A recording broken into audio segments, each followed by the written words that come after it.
Please subscribe my channel, like, share and press the bell button. How can you tell if a souvenir is the real thing? Here's how to spot a fake. When AI and 3D printing can make it nearly impossible to spot differences between local crafts and mass-produced duplicates, how do you find the real deal? We asked the experts. As long as people have been traveling, they've sought mementos and souvenirs. Ancient Egyptians and Romans brought spices, animal skins, and gold back from foreign trade missions or conquests.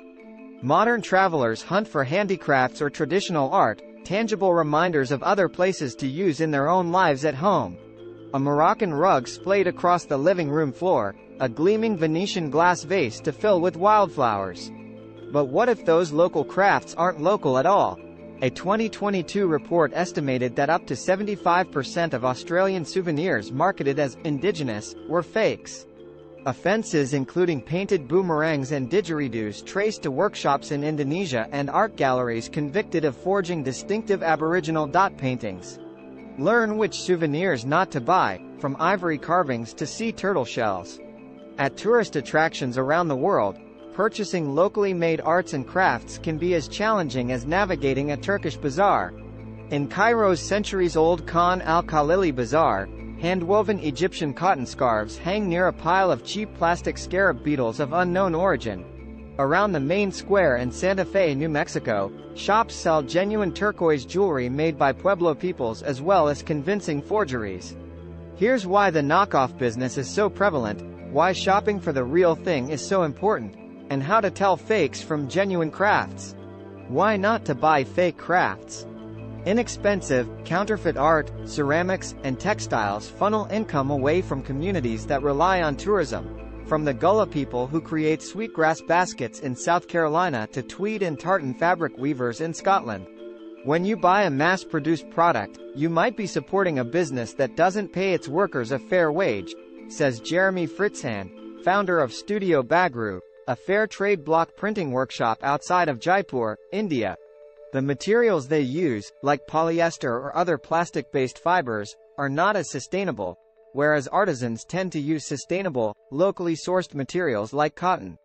Top. This hand-blocked Indian-printed textile was produced by Jaipur's Studio Bagru. Bottom. This fake Indian block print was made using screen printing in a factory. Photographs by Monica Shrivastava. How to dive into Jaipur's craft scene, from printing classes to marble workshops. Purchasing local goods helps support longtime traditions and fragile communities. Creating souvenirs, from mugs to fine art, is us practicing our culture, says Stephanie Parkin, a Quandamuka lawyer who chairs Australia's Indigenous Art Code, a fair trade crafts advocacy group. You can't get that with an imitation. How to buy the real thing. It used to be simpler to suss out local souvenirs. In a place like Oaxaca, Mexico, travelers could head for the town center and find markets or artisan workshops, assuming the black clay pottery and embroidered blouses for sale were produced nearby. Items that were created by human hands, not machines, usually looked a bit imperfect.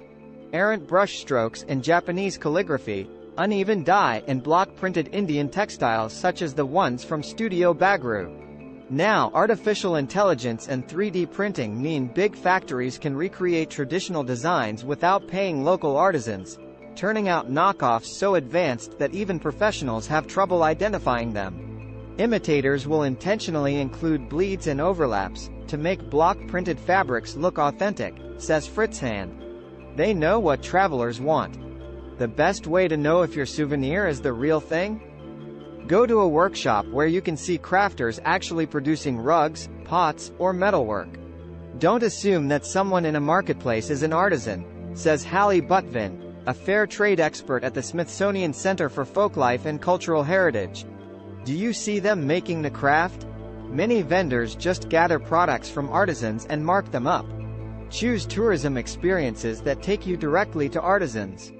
In Haiti, a metal crafter turns oil drums into distinctive wall decorations. Photograph by Ben Horton, Nat Geo Image Collection.